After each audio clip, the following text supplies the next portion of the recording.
साथ ही साथ जयशंकर साहब ने चाइना के हवाले से भी एक स्टेटमेंट दिया है, उसके ऊपर आपकी क्या राय होगी, क्या तज्जिया होगा आपका? देखिए, इस वक्त जो चाइना और इंडिया का, भारत का इस वक्त जो मुकाबला चल रहा है, वो साउथ एशिया के अंदर चुधराट का मसला है। बिस्मिल्लाहिर्रहमानिर्रहीम, अस्सलाम वालेकुम नाज़रीन। मैं और साजिद तारड़ साहब फोर कॉर्नर्स विद तारड़ में आपके साथ हाजिर हैं और इस हफ्ते भी हम लोग बात करेंगे पाकिस्तान की सियासी सूरत हाल के हवाले से। इसके साथ साथ जयशंकर साहब ने एक स्टेटमेंट दिया है चाइना के हवाले से, उसके ऊपर बात करेंगे। अस्सलाम वालेकुम साजिद साहब, कैसे हैं आप? वालेकुम सलाम, thank you so much Shazia. Sajid साहब, पाकिस्तान का सबसे बड़ा सूबा पंजाब इस वक्त तख्ते मश्क बना हुआ है। वहां पर सियासी बहरान है कि किसी सूरत खत्म होने का नाम नहीं ले रहा। आपके सामने है तमाम तर सियासी सूरत हाल। आखिर कब तक ऐसे हालात रहेंगे? और उसके साथ साथ मैं कराची के इलेक्शन के हवाले से भी बात करना चाहूंगी कि जिस तरह से पीटीआई ने वहां पर इबरतनाक शिकस्त खाई है, जबकि इसके साथ साथ इमरान खान साहब ये कहते रहे कि जो शख्स पीटीआई के टिकट पर इलेक्शन लड़ेगा वो हार नहीं सकता। मैं चाहूंगी इन दोनों सूबों के हवाले से आप जरा बात कीजिए कि ये जो सियासत की सूरत हाल इस वक्त पाकिस्तान में चल रही है, किस करवट बैठेगी? देखिए शाजिया, दुख और अफसोस की बात है कि जिस तरीके से पाकिस्तान के अंदर एक मुआशी एक बहरान है, आटा मिल नहीं रहा, गरीबों की चीखें निकल रही हैं महंगाई की वजह से। लेकिन अभी तक किसी मैंने सियासतदान, सो कॉल्ड, मैं तो खैर इनको सियासतदान नहीं मानता क्योंकि ये सारा एक करप्शन करने वाले एक अलायंस है, ग्रुप है, इनका इत्तेहाद है। लेकिन इनके मुंह से एक लफ्ज अभी तक नहीं निकला महंगाई के बारे में कि ये गुर्बत को किस तरह खत्म करेंगे, ये आटे के बुरान को किस तरह हैंडल करेंगे, ये महंगाई का जो एक तूफान है इसको किस तरह रोकेंगे। अफसोस की बात है, पंजाब के अंदर असम्बलियां तहलील कर दी गई हैं। इस वक्त हमारे परवेज लाई साहब कह रहे हैं कि मैं काफ लीग को मर्ज कर दूंगा पीटीआई में। हालांकि वो काफ लीग को तो मर्ज कर ही नहीं सकते, काफ लीग के हेड तो इस वक्त शुजात साहब हैं। ये दोनों बाप बेटा ज्वाइन कर सकते हैं पीटीआई को, लेकिन ये कहना कि काफ लीग मर्ज हो जाएगी, इट इज नॉट पॉसिबल। और इसको अगर देखा जाए, अब खान साहब दो तीन वजूहात की वजह से खान साहब इस वक्त सब परेशान। सबसे बड़ी परेशानी यह है कि जो सूबा सिंध के अंदर से पीपल्स पार्टी ने स्वीप किया है, उसके रिजल्ट आ चुके हैं। 246 सीटों में से 70 सीटें पीपल्स पार्टी जो है वो जीत चुकी है, क्लीन स्वीप कर रहे हैं। दूसरे नंबर पर जमात इस्लामी है, तीसरे नंबर पर पीटीआई है, और नून लीग का तो कोई नामो निशान ही नहीं है, ऑलमोस्ट 3-4 सीटें। बोखलाट खान साहब परेशान है। जो मैं 4 पॉइंट्स आपको बताना चाहता हूं कि खान साहब किन वजह से ज्यादा परेशान नजर आ रहे हैं। जी। एक परेशानी उनको नजर आ रही है, जो आरिफ अलवी के जरिए वो मिलना चाहते थे नए आर्मी चीफ साहब से, उन्होंने जवाब दे दिया खान साहब को, क्योंकि खान साहब की अना जो है वो आसमानों तक है। वो समझते हैं कि मुझसे ज्यादा हैंडसम, खूबसूरत, मुझसे ज्यादा पॉपुलर, अमीर तरीन आदमी दुनिया में अभी तक पैदा ही नहीं हुआ, और मुझे कोई जवाब दे दे, ये खान साहब बर्दाश्त नहीं कर सकते। खान साहब उसकी वजह से बौखलाहट है। खान साहब ने ऑलमोस्ट अगले दिन एक इंटरव्यू में मेहर बुखारी के साथ तो चैलेंज कर दिया है, और वो समझ रहे हैं कि पंजाब असम्बलियां टूटने के बाद, और जब वो सूबा सरहद की असम्बलियां तोड़ेंगे, और जब शहबाज शरीफ को चैलेंज करेंगे, तो जो एस्टेब्लिशमेंट है, आर्मी जो है, वो घुटनों के बल रेंगते भी आके इनके कदमों में आएगी।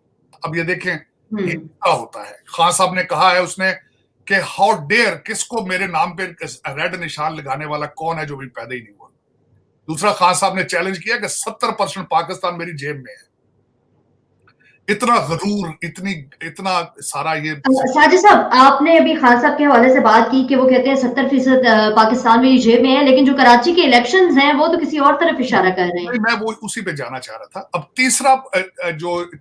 तीसरा एलिमेंट जो उस पे खान साहब परेशान है वो ये है कि खान साहब समझते थे कि जिस तरीके से मैंने 60 जलसे किए हैं, आटे का बहरान है, सप्लाई चेन टूटी हुई, सारी दुनिया में क्राइसिस है, तो ये गवर्नमेंट खत्म हो जाएगी। लेकिन जब से खान साहब ने सुना है कि $10 बिलियन चाहे 9 बिलियन उसमें से लोन है, जब से खान साहब को यह पता चला है, खान साहब की तीसरी परेशानी की वजह यह है, खान साहब नहीं चाहते कि वो नून लीग या शहबाज शरीफ इन सारी चीजों का क्रेडिट ले। और दूसरा, खान साहब चाहते हैं कि वो पैसा मेरे बच्चे इस्तेमाल करें। ये जो रिंग रोड वाले बच्चे हैं जो भूखे बेचारे बैठे हैं, इन्होंने भी जायदादें बनानी है लंदन में और दुबई में, वो चाहते हैं कि ये मेरे लौंडे लपाड़े जो हैं ये अमीर हों। तो तीसरी बौखलाहट ये है। चौथा, रीसेंट अभी जो है वो सिंध के इलेक्शन हुए हैं, इसमें एक चीज प्रूव हुई है कि सियासत टिक टाक का नाम नहीं है। सियासत ट्विटर का नाम नहीं है सिर्फ। और मैं ये भी खान साहब को आज दूसरी चीज बताना चाहता हूं कि टिकटॉकर और ट्विटर जो है वो वोट डालते ही नहीं है। वो तो रात के 3-3 बजे तक लड़कियों से बातें करते हैं, चैटिंग करते हैं, वो सुबह उठ के वोट नहीं डालते। वो ये सिर्फ और सिर्फ खान साहब जो समझते हैं कि मेरे 75 मिलियन ट्विटर आ गए, फॉलोअर आ गए हैं, तो मैं समझ रहा हूं कि मैं दुनिया का सबसे मकबूल तरीन आदमी और सियासी लीडर हूं। सियासत और ट्वीट और टिकटॉक में बड़ा फर्क है। और आज ये वाजे हो गया है, खान साहब का जो मेयर का कैंडिडेट था वो अपनी सीट हार गया है। देखने वाली बात होगी। लेकिन इस इलेक्शन ने बड़ा कुछ चेंज किया है और इससे सबक सीखना पड़ेगा। खान साहब और उनकी पार्टी धांधली का नारा लगा रहे हैं। मैं हमेशा एक बात कहता था, देखें, खान साहब को जो चीज इनकी मर्जी के मुताबिक नहीं होती वो गलत होती है हमेशा।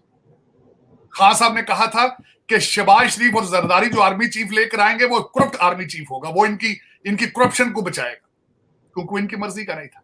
अदालत इनके साथ ना हो तो जज करप्ट होते हैं। इलेक्शन कमिश्नर इनके साथ ना हो वो करप्ट होता है, वो नवाज शरीफ का नौकर होता है। खान साहब को जो चीज पसंद ना आए अमीरुल मोमिनीन को, वो हर चीज गलत होती है। आज मैं ये कहूंगा कि इस चीज का हल क्या होगा कि अगर खान साहब बार बार, सबसे पहले तो मैं इलेक्शन के हक में नहीं, उसकी वजह यह है इलेक्शन, आपका प्रॉब्लम जो इस वक्त इलेक्शन नहीं, आपका प्रॉब्लम करप्शन है। क्या इलेक्शन कराने से करप्शन खत्म हो जाएगी? क्या इलेक्शन कराने से आपके मॉरल्स एथिक्स ठीक हो जाएंगे? लोग पैसा लेके बाहर भागना बंद हो जाएंगे? अगर ये चीजें इलेक्शन कर सकता है तो मैं खान साहब को कहूंगा कि दिन में 3 दफा इलेक्शन कराएं।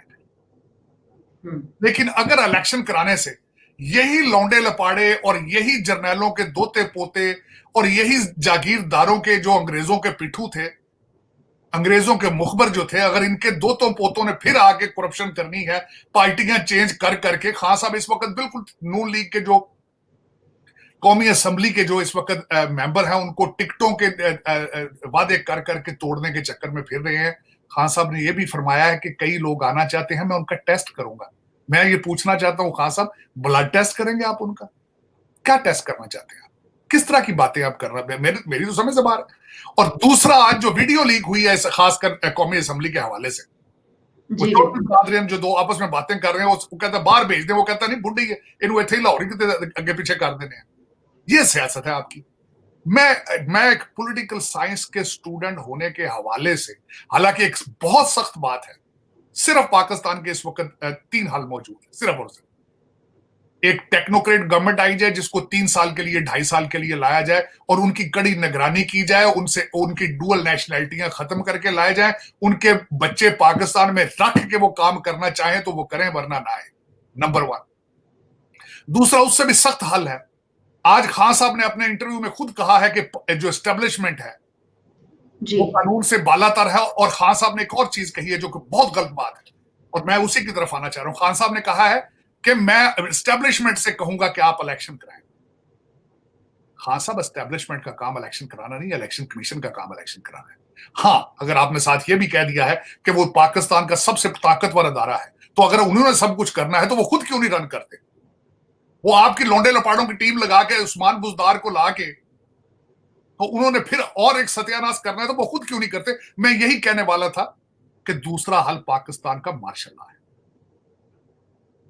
दूसरा हल मार्शल लॉ है। उसकी वजह यह है कि पाकिस्तान में इस वक्त सख्त फैसलों की जरूरत है, और सख्त फैसले कौन कर सकता है? वही कर सकता है एक इंसान जिसके पास ताकत भी हो और जो सिंसियर हो पाकिस्तान के लिए। बिल्कुल। जिसके बीवी बच्चे पाकिस्तान के अंदर बैठे हो, जिसके मां बाप पाकिस्तान के अंदर बैठे हो, जिसकी डुअल सिटीजनशिप ना हो, जिसका लंदन में घर ना हो। और वो कौन है इस वक्त? वो ताकतवर तरीन आदमी सिर्फ एक ही। दूसरा हल इसका मार्शल लॉ है। तीसरा, अगर वो भी नहीं कर सकते सारा कुछ, तो एटलीस्ट ये सारे एस्टेब्लिशमेंट के बच्चे हैं। एस्टेब्लिशमेंट ने पाकिस्तान के अंदर ये तजर्बा किया था खान साहब का। उनकी रिस्पॉन्सिबिलिटी बनती है कि अपने बच्चों को एक टेबल पे बिठा के एक मुआशी इमरजेंसी लगाई जाए। ये खान साहब और सारे ये जो लतीफे हैं सारे आपने बनाए हैं, ये सारे आपके बच्चे हैं। एक सेकंड आपके बगैर नहीं चल सकते। इसीलिए तो वो बच्चा तड़प रहा है, मुझे फीडर दो, मुझे फीडर दो, अब्बू जी मुझे गोद में उठाओ। वो यही तो चीख रहा है, वो यही तो कह रहा है एस्टेब्लिशमेंट को बार बार के मुझे गोद में उठाओ। तो या तो वो आपके लिए इतना तड़प रहा है तो उसको टेबल पे बिठाएं सबके साथ, नहीं आता तो उसको कोई सियासत छोड़ो भाई, घर जाओ, लंदन चले जाओ बच्चों के पास। लेकिन इस वक्त पाकिस्तान के पास सिर्फ ये 3 हल मौजूद हैं, या टेक्नोक्रेट गवर्नमेंट है, या मार्शल लॉ है, और या फिर इन तीनों को बिठा के कहा जाए कि मुआशी इकोनॉमिक इमरजेंसी लगाई जाए, इंपोर्ट जो है इंपोर्ट्स बैन की जाए, इंपोर्ट्स खत्म की जाए, सवाए अद्वियात के और क्रूशल चीजों के। आपके जो महंगे बैग और आपके मेकअप जो है जो आते हैं बाहर से, आपके कुत्तों की फूड और चॉकलेट और आइसक्रीमें जो आ रही हैं, इनको कुछ अर्सा बैन करें प्लीज। इस वक्त शाजिया 700 कंटेनर कराची सी पोर्ट के ऊपर पड़ा है, जो डॉलर ना होने की वजह से वहां से आपके इंडस्ट्रियलिस्ट जो है वो ले नहीं पा रहे। आपकी कॉटन इंडस्ट्री बंद होने को फिर रही है, आपका टोयोटा सुजुकी आपकी भाग चुकी है, अद्वियात आपने इंडिया से अद्वियात इंपोर्ट करते रहे, उनको देने के लिए पैसे नहीं है, आपकी एम्बेसियों की तनख्वाहें जो है वो मिडल ईस्ट के कंट्रीज भेज रहे हैं क्योंकि आपके पास डॉलर मौजूद है। लेकिन इस पर सख्त फैसला कौन कर सकता है? वही कर सकता है जो पाकिस्तानी हो। ये सारे लौंडे लपाड़े सारे तो डुअल सिटीजन, इनका तो कुछ, ये तो वन वे टिकट जेब में रखते हैं। ये इनसे आप सोचते हैं ये पाकिस्तान के फैसले करेंगे, ये पाकिस्तान का मुस्तकबिल ये बचाएंगे? इनको सामने रख के अच्छे पाकिस्तान के ख्वाब देखना सबसे बड़ी बेवकूफी समझता हूं मैं शादी। लेकिन ये अनफॉर्चुनेटली मैंने आपको 2 सूबों की बात बता दी है। खान साहब इस वक्त असेंबली आना चाहते हैं, असेंबली नेशनल असेंबली में कहते हैं वापस आए, और ये शायद ये समझ रहे हैं कि मैं पीटीआई के टिकट और पैसे दे के हॉर्स ट्रेडिंग करके शहबाज शरीफ को बचा के तो पता नहीं मैं क्या करूंगा। खान साहब, ये जो असेंबलियां आपने तोड़ी हैं, ये पहले कौन सी जुड़ी हुई थी?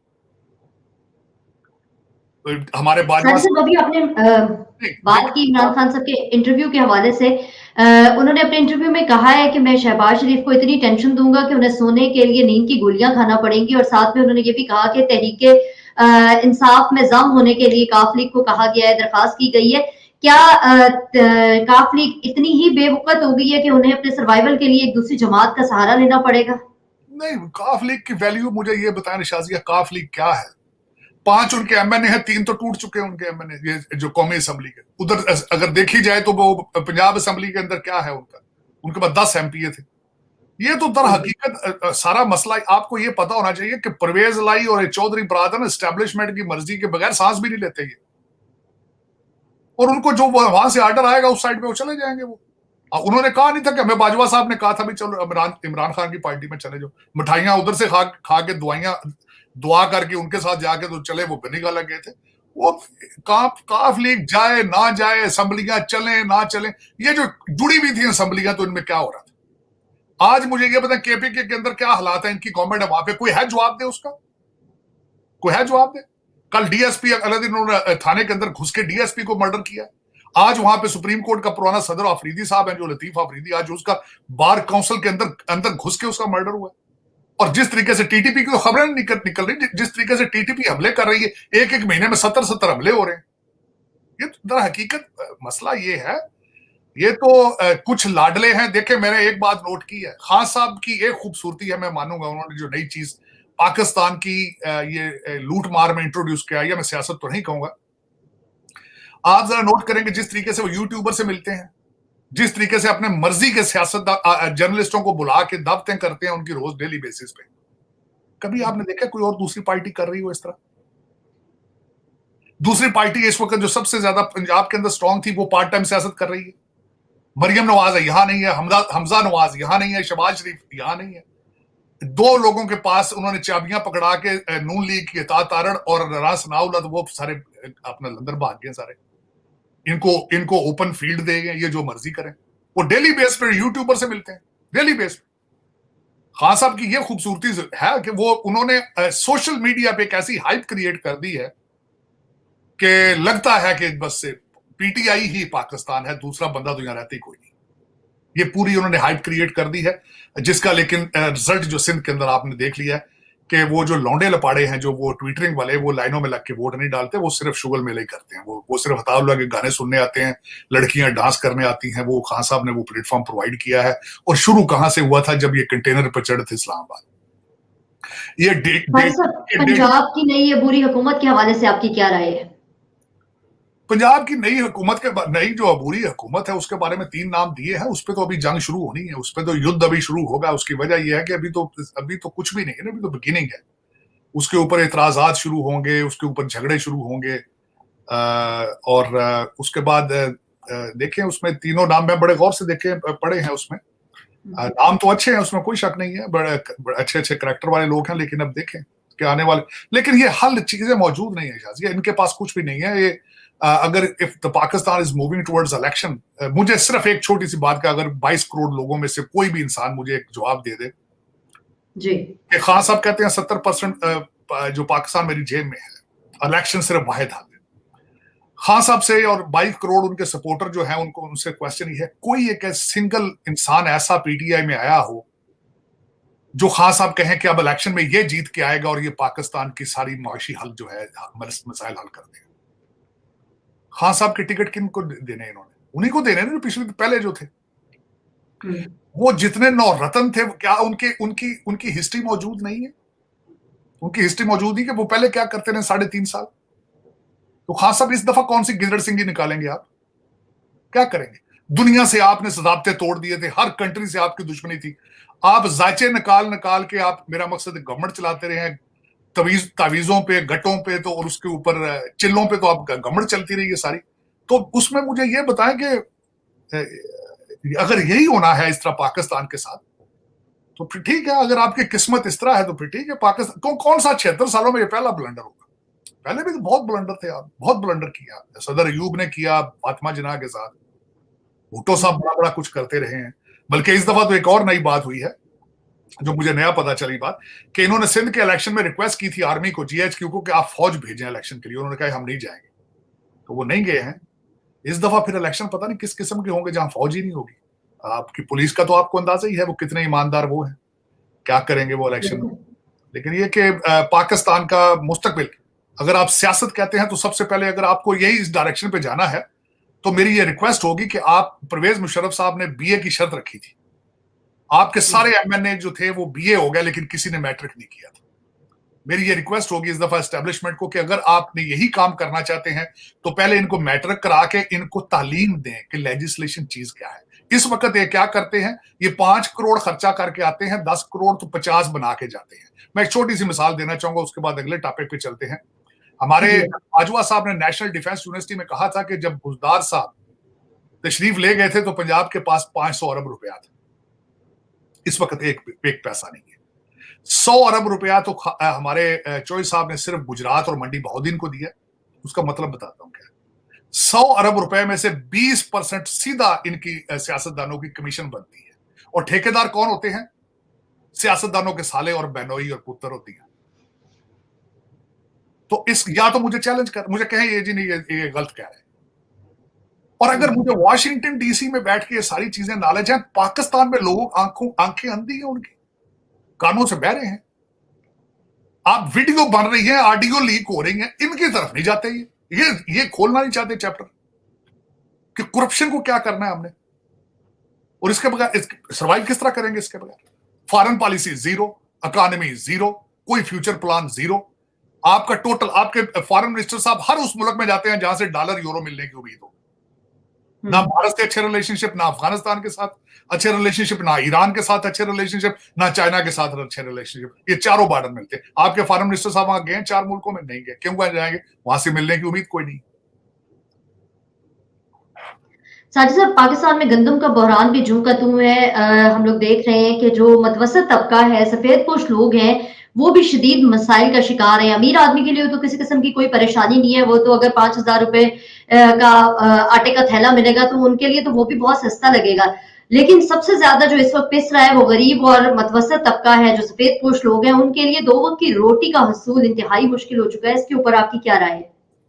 इस पे राय ये है कि इस वक्त 2 चीजें चल रही हैं जिनके बारे में कोई बात नहीं कर रहा। एक तो गंदम अफगानिस्तान स्मगल हो रही है, और दूसरा जखीरा अंदोजी कर रहे हैं लोग। आप अंदर स्टॉक कर रहे हैं गंदम और आटे का पैसे बनाने के चक्कर में।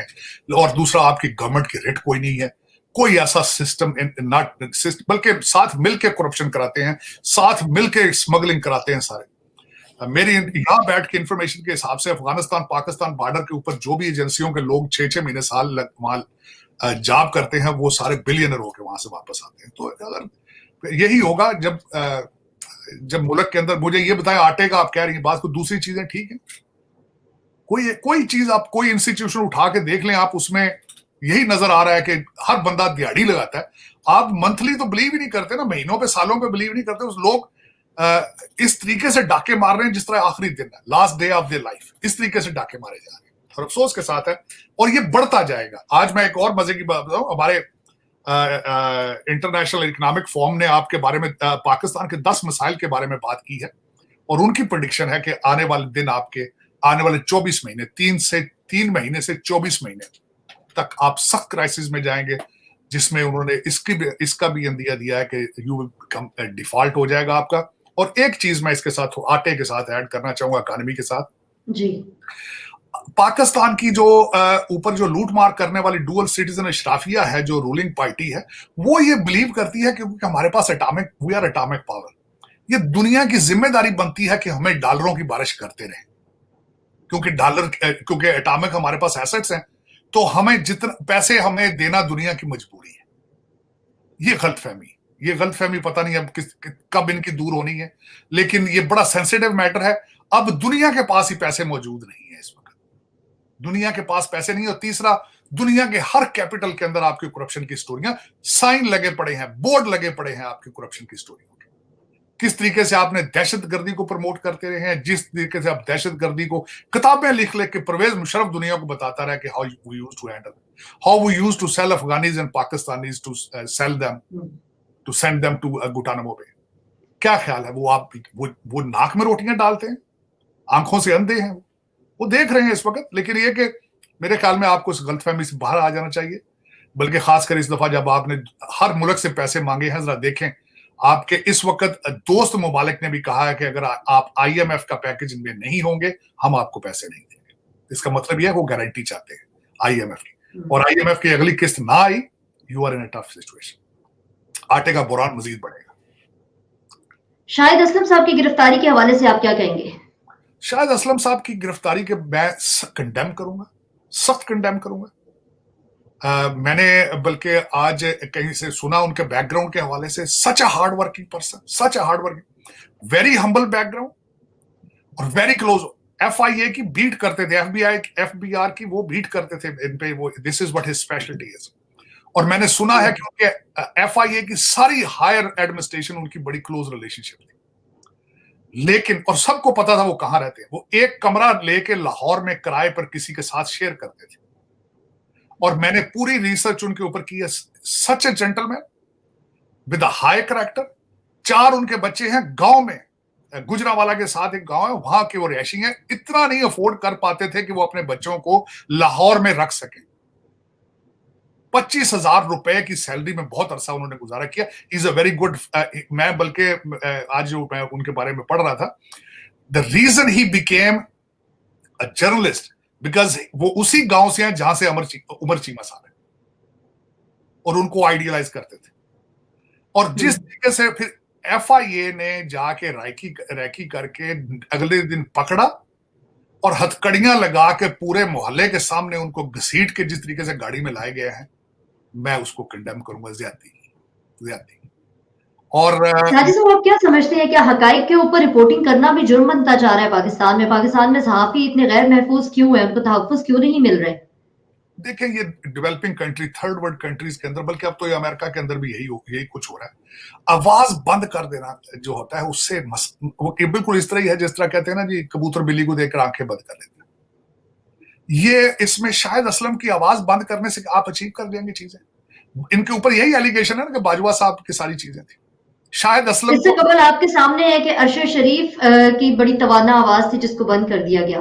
अब उससे वो मसाइल थोड़ी कम हो जाएंगे, उससे स्कैंडल खत्म हो जाएंगे, कोई दूसरा जर्नलिस्ट को लेकर निकल चल पड़ेगा। ये हल नहीं है, ये हल नहीं है कि आप जर्नलिस्टों को मारें, आवाज बंद करें उनकी। और बिलखसूस मैं खासकर मैं बताना चाहूंगा शाजिया आपको, the specially journalist with the character. देखे ना, जो लिफाफे हैं वो तो लिफाफे हैं, वो तो अल्टीमेटली प्लाट और लिफाफे में रोजाना छपती हैं चीजें उनके बारे में। लेकिन जो करैक्टर अंडर प्रिविलेज, मुझे पता है, मेरे सहाफी दोस्त, इतने दोस्त हैं करीबी जिसकी याद को नहीं, ये सहाफत एक बड़ा नोबल प्रोफेशन था, अभी भी है, मैं समझता हूं अभी भी है लोग बड़े बड़े करैक्टर वाले जो नहीं बिकते, जो नहीं करते। Shahid Aslam is one of them. मैंने बड़ा इसके ऊपर रिसर्च की क्योंकि मुझे बड़ा अजीब सा लगा कि इतने क्लोज थे ये FIA वालों के, इनके रोजाना ऑफिस में जाते थे और सब जानते थे ये भाग के जाने वाला नहीं, जो खुद उनके ऑफिस में जाता था रोज डेली बेस पे। तो जिस तरीके से पकड़ कर घसीट कर उन लोगों ने उसको इबरत का निशान बनाया गया, मैं कंडेम करूंगा, ज्यादती है। और शाहिद असलम बल्कि ऐसे एक चैनल के साथ थे, वो अभी भी बैलेंस्ड जर्नलिज्म पे बिलीव करते थे, वो रिपोर्टिंग बिल्कुल साइडेड नहीं करते थे। मैंने उन पे बड़ी रिसर्च की है शाहिद असलम पे, और मैं इसको कंडेम करूंगा। और बल्कि बिलखसूस अयाज सैयद साहब और उमर चीमा साहब, they are following him and they were in the court of the day जब उनको इस्लामाबाद लाया गया कोर्ट के अंदर। और मैं एक और चीज यहाँ पे ऐड करना चाहूंगा, इस वक्त FIA उनके ऊपर जोर डाल रही है कि आप अपने लैपटॉप का और सेल फोन का हमें कोड दें। जर्नलिस्ट के पास उसके लैपटॉप के अंदर अगर चीजें नहीं होंगी तो वो कहाँ रखेगा? जर्नलिस्ट के पास तो स्टोरियां होती हैं, उसकी भी रिसर्च होती है, बिल्कुल। और लेकिन ज्यादती है जो मैं हमेशा ज्यादती जो होती है कंडेम करूंगा किसी भी जर्नलिस्ट को, दुनिया में जहां भी है, उसकी आवाज को बंद करना ज्यादती है। साथ ही साथ जयशंकर साहब ने चाइना के हवाले से भी एक स्टेटमेंट दिया है, उसके ऊपर आपकी क्या राय होगी, क्या तज्जिया होगा आपका? देखिए, इस वक्त जो चाइना और इंडिया का, भारत का इस वक्त जो मुकाबला चल रहा है, वो साउथ एशिया के अंदर चुधराहट का मसला है। और दूसरा इसको तकवीत देने के लिए ये है कि अमेरिका की फॉरेन पॉलिसी जो है वो इस वक्त उन्होंने आज से 10 साल पहले डिसाइड कर लिया था कि हम छोटी छोटी जंगों से, इन कॉन्फ्लिक्ट से निकलकर चाइना को कन्फ्रंट करेंगे, क्योंकि China is rising so fast, और बड़े थोड़े पीरियड के अंदर जिस तरीके से उन्होंने तरक्की की है, अमेरिका इस वक्त समझता है कि अगर हमने उस चीज को ना रोका तो बहुत मुश्किल हो जाएगा। तो वो जब उस साउथ एशिया के बारे में उन्होंने, अमेरिका ने जब अपनी फॉरेन पॉलिसी चेंज की, तो इंडिया सामने आया, क्योंकि उनका चाइना के साथ इशू है। अब वो जब अमेरिका भारत को सपोर्ट करता है साउथ एशिया में, तो उसको चाइना अपनी थ्रेट लेता है। तो इस वक्त जो अगले दिन जयशंकर साहब ने कहा है कि चाइना हमारी मजबूरी न समझे, अब हम डरेंगे नहीं, लेकिन चाइना सिर्फ अभी इस वक्त 2-4 चीजें उनके फेवर में जाती हैं। एक तो वो अभी तक कोविड से पूरे तरीके से बाहर नहीं निकल पाए, वहां पे कोविड का मसाइल चल रहे थे, सप्लाई चेन जो अभी तक बहाल नहीं हुई है, उसकी वजह से। दूसरा, आपने देखा होगा कि ताइवान के बारे में भी वो अभी तक कोई इतना सीरियस उन्होंने स्टैंड नहीं लिया, हालांकि America was trying to provoke them. लेकिन मुझे पता है इस बात का कि वो प्रेसिडेंट शी का दौरा सऊदी अरेबिया का, और उसके बाद चाइना की इन्वेस्टमेंट इन मिडल ईस्ट, खलीजी रियासतों में और अफ्रीका के अंदर, ये सारी चीजें जब वो कैलकुलेट करके आएंगे तो दुनिया के लिए संभालना मुश्किल हो जाएगा। China is rising so fast. मैं एक चीज कोट करना चाहूंगा, मैं अगले दिन नेपोलियन बोनापार्ट के बारे में एक किताब पढ़ रहा था, तो उन्होंने 18वीं सदी 17वीं सदी के शुरू में एंड पर ही कह दिया था कि चाइनीज जो है वो ऐसी कौम है, इनको सोए हैं तो सोए ही रहने दो, इनको जगाओ ना, बड़े खतरनाक होते हैं। और वाकई आपने देखा होगा 50 साल के अंदर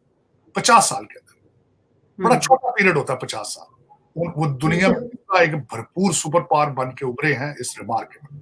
आज भी एक चीज जो मैं आखिर में बताना चाहूंगा, उनकी स्ट्रेंथ सिर्फ इस चीज में है कि वो जो इंफॉर्मेशन है बाहर लीक नहीं होने, किसी कॉन्फ्लिक्ट में जाए तो वो नहीं बताते चाइनीज मरे कितने हैं, जो डीलें बनाते हैं वो डीलें डिस्क्लोज नहीं करते। इस वक्त भी वो सऊदी अरेबिया के साथ लॉयल्टी बहुत ज्यादा है वहां पर जी, और जो इस वक्त सऊदी अरेबिया के साथ भी डीलें हैं वो डिस्क्लोज नहीं कर रहे।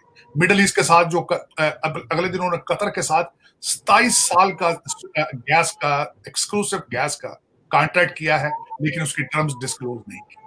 यही उनकी खूबसूरती और स्ट्रेंथ है उनकी। और मैं समझता हूं कि एक भारत का, मैं ये कहूंगा कि तरक्की उन्होंने जरूर की है, मैं इसमें कोई शक नहीं है। उनके फॉरेन रिजर्व बहुत ज्यादा हैं। Doctor Jaishankar is very capable statesman, he is a very good foreign minister. लेकिन मैं समझता हूं कि अभी उनको तरक्की में जितना वो पोर्ट्रे करते हैं, इट्स नॉट देयर येट। उनके शहरों में तरक्की हुई है, लेकिन उनके रूरल एरिया के अंदर अभी भी तालीम उस लेवल पर भी नहीं है, और गुर्बत भी बहुत ज्यादा है। दे हैव टू इम्प्रूव, मैं समझता हूं। लेकिन और मैं ये भी समझूंगा कि भारत को एक सबक सीखना चाहिए चाइना से, कि 50 साल उन्होंने तरक्की की है सिर्फ इस वजह से कि वो किसी जंग के अंदर इन्वॉल्व नहीं है।